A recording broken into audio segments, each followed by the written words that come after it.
Well, welcome back to chapter 3 here.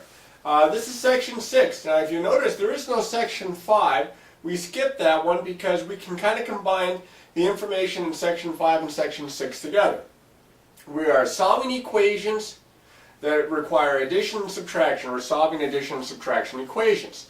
Now, we're going to do this differently than by definition. By definition, there was a replacement set, and we substituted in values to see which would make us have true statements, and those values turned out to be our solutions.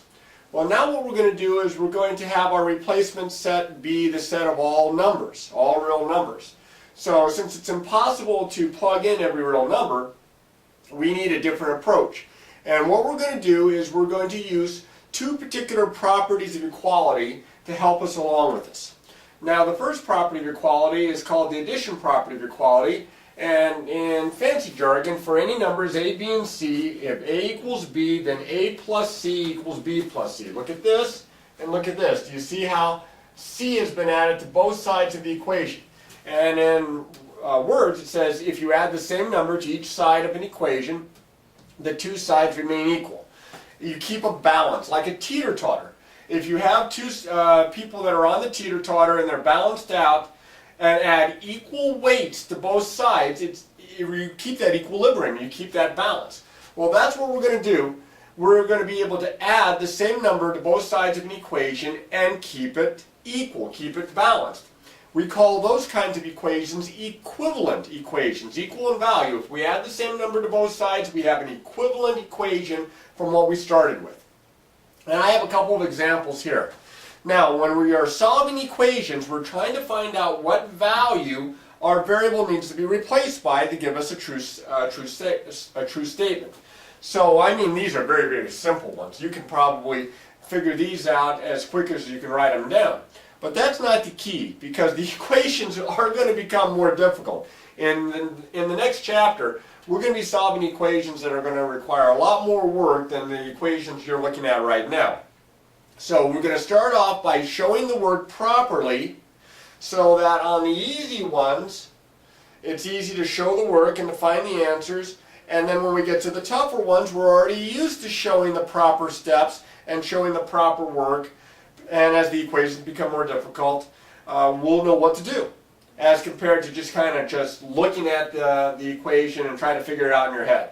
There's going to come a point when you're not going to be able to do that anymore. The equations are going to become that much more difficult. Now, the property of equality here that I talked about, the addition property of equality, is what I'm going to use to solve both of these equations. This equation over here, my variable is x, minus 4 equals 9. This equation over here, my variable is n, minus 5 equals negative 12. What we're going to do is we're going to isolate the variable. Because if we can find the variable isolated on one side, a little redundant, then what's going to happen is whatever's on the other side of our equation, that's going to be that value that the variable must represent to get a true statement. Now, there are a few ways that we can learn how to do this. This is how we're going to do it with the addition property of equality on this particular kind of equation. Your variable is x, and there is a 4 being subtracted from it. I want the variable x all by itself. I've got to get rid of this minus 4. So I have to think, what would be something that I could do to reverse or undo subtracting 4? Well, the inverse operation of subtraction is addition. So I'm thinking to get rid of a minus 4, I have to undo this by adding 4. These are inverse operations, subtraction and addition. Open the door, shut the door. They're inverse operations. So to undo a subtracting 4, I'm going to add 4. Now some of you, like I said, you've had some of this algebra before. You already knew that the minute you looked at the problem. But some of you haven't had as much algebra already, and haven't solved equations before, and this may be your very first time. So it's very important that we get this procedure down correctly. Now when I show you my steps, I'm going to show you my steps kind of like they're written here, horizontally. Some of you may be used to working this vertically, and I'll do the first example or two here showing you both methods. I prefer the horizontal method. Some of you just prefer the vertical method because that's how it was taught to you back in middle school. My variable is x. There's a minus 4. To undo subtracting 4, I'm going to add 4. The addition property equality, if I add 4 to the left side of my equation, I've got to add 4 to the right side of my equation. So I'm going to write x minus 4, that's the original side there, and then I'm going to add 4 to it. And on the other side, I'm going to write the original side down again, and then I'm going to add 4 to it. Now I've written this out horizontally here in one line to show that the minus 4 and the plus 4 here have a canceling effect. These are opposites. I'm going to combine those. They're going to cancel one another out. Now you don't have to cross them out. I'm just going to do it so you can symbolically see that I'm canceling them out, and I get my variable x all by itself on the left side of my equation. On the right side of my equation, I have 9 and 4, which is 13. And many of you already knew the answer was 13 the minute you looked at the problem. This shows that the answer is 13 by using an appropriate property of algebra. Now there's a way to check to ensure that your answer is 13. And that goes back to the definition. Remember, this is a solution if I plug it in for the variable and it gives me a true statement. So I'm going to check this by substituting 13 in for the variable x. I get 13 minus 4 is equal to 9. 13 minus 4 is 9. The other side is 9. This checks out just fine. That ensures that this is a solution. Okay? Very similar. On the other problem, I'm going to work that out. Now, I said there were two ways that you could approach this. Some of you may already have been used to solving equations by doing what I call the vertical method. You know that you have to add 4, but instead of writing it out as the property shows, all in one line horizontally, you've been taught to put a little plus 4 and a little plus 4 underneath. Usually you put a total bar of some type and show that these cancel, and you get x is equal to 9 plus 4, which is 13. Now this is actually, visually, probably easier for you to understand because you're used to adding numbers stacked up, vertically. That's how you were taught. That's how my grandson is being taught in grade school, to add the numbers vertically. However, if you'll look at the notation here, it's not the same as the property. So even though I understand what it means, this is just kind of a shortcut for the addition property of equality. I mean, I understand what you're doing, but mathematically, in its purest form, this is probably not the best way to write it. Okay? It's kind of like slang. I mean, I know what the word ain't refers to, but if you put ain't down in an English composition, unless it's a quote or something, you're going to get points taken off. The English teacher knows what ain't means, but it's slang. It's not quite proper. I know what that means, but it's not quite proper in that it doesn't follow in the purest form the addition property of equality, where you're showing that you're adding it to each side in a line of equality, such as this, and then the check would be the same. Now, if you are just at a point where that's the only thing that makes sense to you, I hate to say this, but I mean, I would do it that way. I would suggest, though, you get used to working the problems out the way I'm showing you horizontally, because in the long run, more teachers are going to accept that. Math teachers are going to accept that. I've talked to a number of teachers that would not accept this work, and if it's written this way. Okay? Let's try the next problem. N minus 5 is equal to negative 2. My variable is n. It's on the left side of my equation. There's a minus 5 there. I've got to get the variable n all by itself. I've got to get rid of the minus 5. The inverse of subtracting 5 is to add 5. So what I'm going to do here, very similar to what I did here, is I'm going to undo this subtraction with addition. To get rid of the minus 5, I'm going to add 5. I'm going to add 5 to the left side of my equation. I'm going to add 5 to the right side of my equation. I put them on the ends. The minus 5 and the plus 5 again, just like the minus 4 and the plus 4 over here. These are opposites. They add up to 0. It leaves my variable n all by itself. And on the right side, be careful with your arithmetic and your signs. Negative 2 plus 5 is 3. And that's my answer. At least I'm pretty sure that's my answer. I'm going to check my work. A little CK there is for check. I'm going to substitute 3 back into the original problem in for the variable. Goes right in here. The 3 minus 5 equals negative 2. 3 minus 5 is negative 2. You can think of it as adding the opposite. And negative 2 equals negative 2. Now, if you get different numbers here with the check, that's a sign. Either you messed up on your check, or you messed up on solving and getting your answer, or perhaps even both. Go back and look the problem over. These two numbers have to match. Okay, and this is my answer. Okay, we're going to do some more examples of this, where we're using the addition property of equality, but we're also going to bring in the subtraction property of equality next. I just got to clear this out 1 second. Okay, here are some more examples where we're going to use the addition property of equality. They look a little different than the other two examples, and I did that on purpose because equations are not always set up exactly the same way every time. The variable isn't always on the left side, and if it is on the left side, it isn't always the first term on the left side. Sometimes the variable is on the right side. Sometimes the variable is written in the middle of the equation, like this example. So I'm going to show you these, and I don't want you to think that if the variable isn't all set up nicely on the left side of the equation that you can't do the problem. You can. All right, now, one thing that I could remind you of, though, and this goes all the way back to chapter 1, is of a property called the symmetric property of equality. The symmetric property of equality says if A equals B, then B equals A. If you want to, you do not have to, and I'm not going to, you can switch the two sides of the equation around. I have 17 equals y minus 3, my variable's on the right side. If that bothers me, then I can move this over to here and this over to here and write y minus 3 equals 17 because of the symmetric property of equality. That's just an extra step of work that's not necessary. If you want to put it in, then that's fine, it's up to you. I'm going to solve it with the variable on the right side of my equation. My variable is y. I'm trying to get it by itself. I have to get rid of the minus 3. This is a little bit like the other two examples, and that's something that's subtracted from my variable y here. To undo subtracting 3, I'm going to add 3 to both sides. So I'm going to add 3 to the left side, and I'm going to add 3 to the right side. The adding of 3 and the subtracting of 3 have the canceling effect. And my variable y is all by itself, just happens to be on the right side this time. Here I have 17 plus 3, this is 20, and there's my answer. At least I'm pretty sure that's my answer. I'm going to check it.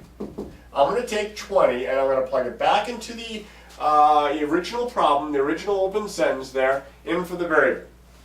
And I get 17 is equal to 20 minus 3. See how I replace the variable y with the 20. And the left side is 17, 20 minus 3 is 17, that checks out okay. That's a good answer. It is okay to write your answers 20 equals y. You don't have to write it as y equals 20. If you want to, again, symmetric property equality, that would be okay. Now this problem is a little different. The variable is on the left side, and it is written first, but instead of a number being subtracted, there's a negative number being added. Now we know that subtracting is the same as adding the opposite, so r plus negative 13 is the same as r minus 13, but it's written differently. That's okay. I'm still going to use the addition property. And you say, well, how can you use the addition property? Adding is not going to undo adding. Well, it depends on what we add. It may just undo it all the same here. I'm going to add a number to the left side and to the right side, but mostly concentrate here on the left side. I'm going to add a number to both sides that's going to undo the negative 13. I'm going to add a positive 13. R plus negative 13, and then I'm going to add a positive 13, and of course if I add 13 to the left side, like the teeter-totter, you got to keep it balanced, you got to add 13 to the right side. The negative 13 and the positive 13 are opposites. They're going to cancel. Just like the minus 3 and the plus 3. The negative 13 and the positive 13 are going to cancel. It's going to leave my variable r all by itself, and on the right side that's easy. 15 plus 13 is 28. And I'm pretty sure that's my answer, but I'll check it. All the same. I'll plug 28 in. Everything else is exactly the same when I do the check. 28 and a negative 13, one of each. Subtract, take the sign of the bigger.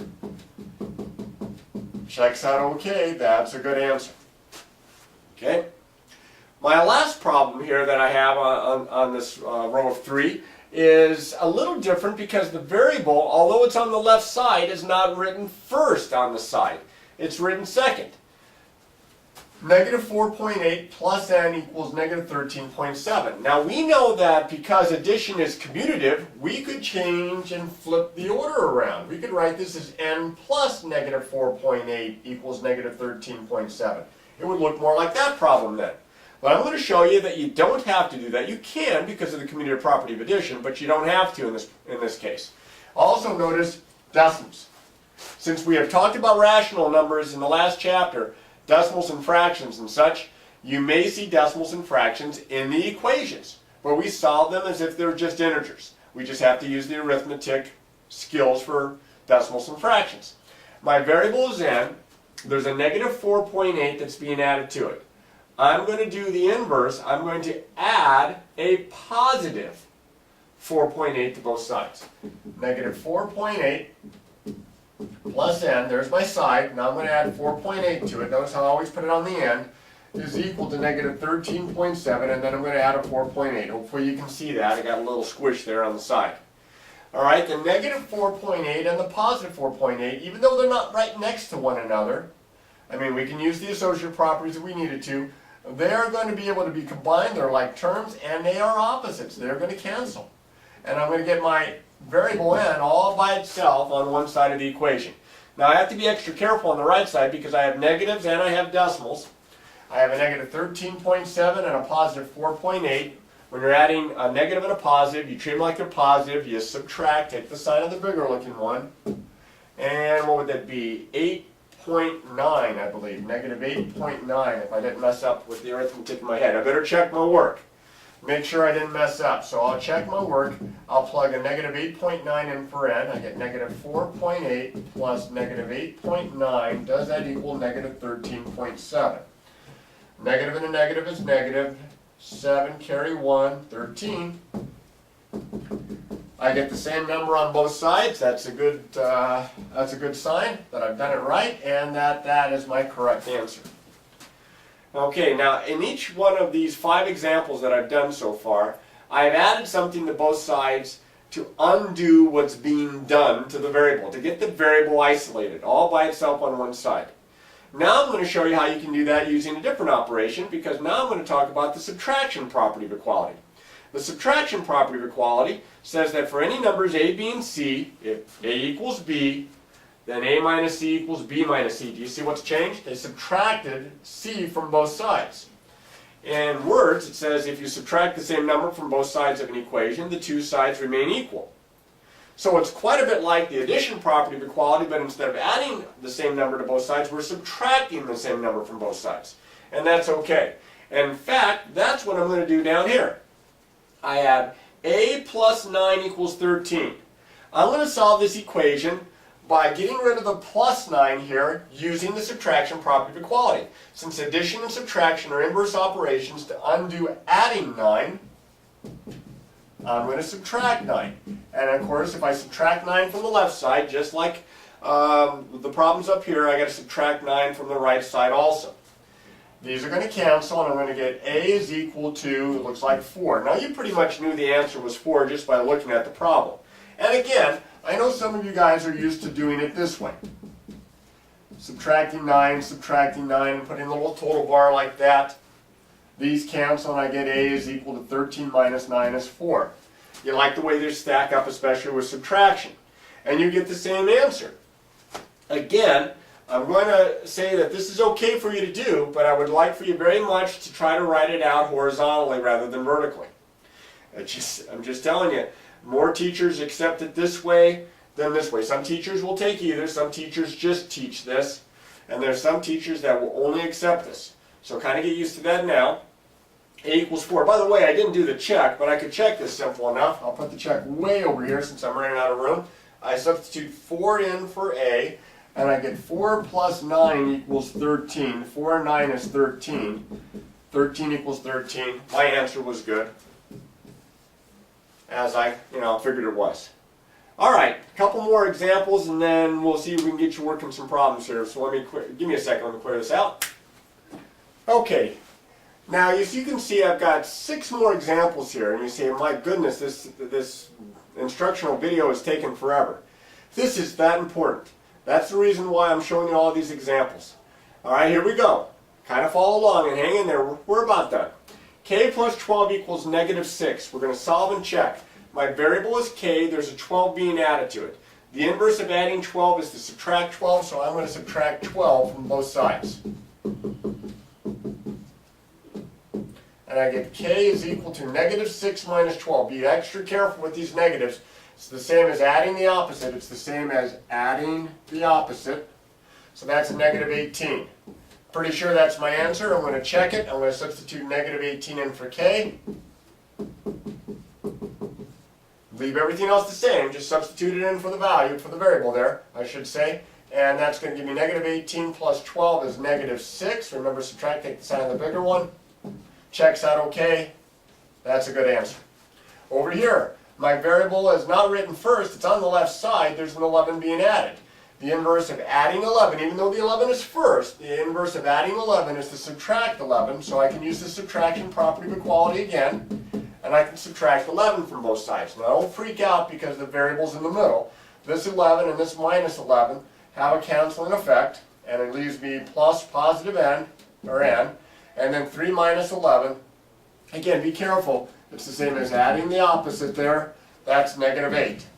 And there's my answer. At least I'm pretty sure it's my answer. Let me check it real quick.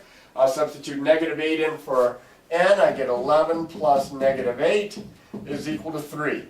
11 plus -8, subtract, take the sign of the bigger one. That's 3. 3 equals 3. Checks out okay. That's a good answer.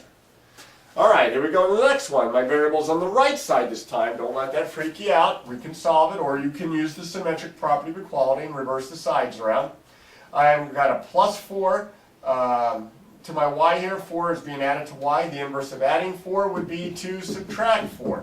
So I'm going to subtract 4 from both sides. I have a -2 minus 4. Again, think of it as adding the opposite. On these non-traditional subtraction problems, be careful with your arithmetic. Double check it with your calculator if you need to. -2 plus -4 is -6. And I get y is equal to -6. The +4 and the -4 on the right side cancel out. That's a good answer. You don't have to switch it around. I'm going to check it.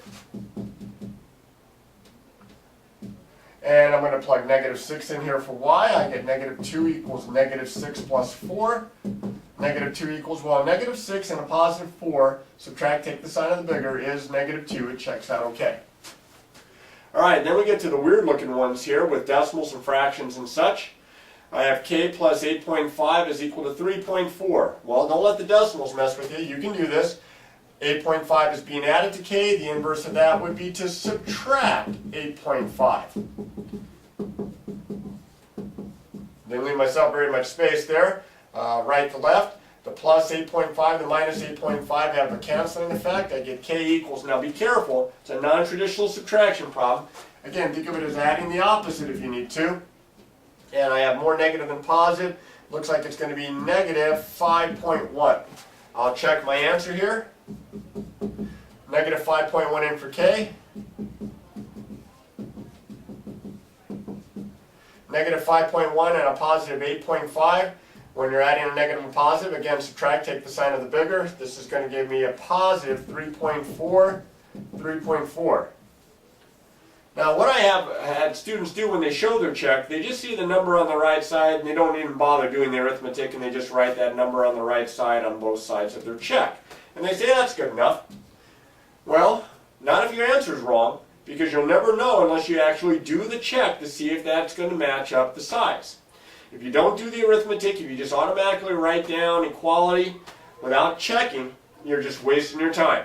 Because if your answer is wrong, you'll never know it, and the problem, of course, is going to be wrong. At least with the check, if you go through the steps, if something doesn't match up, you know you've made a mistake. Now, in this problem here, I would never leave this problem in this form. Because you're subtracting a negative, and that's so confusing, I'm going to change this to adding the opposite. I'm going to write this as 2 equals x plus 3. It's much simpler if you write it that way. Now you can see your variable, even though it's on the right side, is x. There's a 3 being added. The inverse of adding 3 would be to subtract 3. It's an extra step, but it's well worth it. 2 minus 3 is -1, and I get x equals -1 or -1 equals x. I'll check my work. I'll substitute -1 in for x. I get 2 equals -1 minus a -3, back to the original. Well, again, subtracting a negative is the same as adding the opposite there. -1 plus 3 is 2. It checks out okay, and I have a good answer. I saved the best for last because I know how much you guys love fractions. My variable is x. It's on the left side, and there's a 2/5 being added to it. The inverse of adding 2/5 is to subtract 2/5, and if you subtract it from one side, you have to subtract it from the other.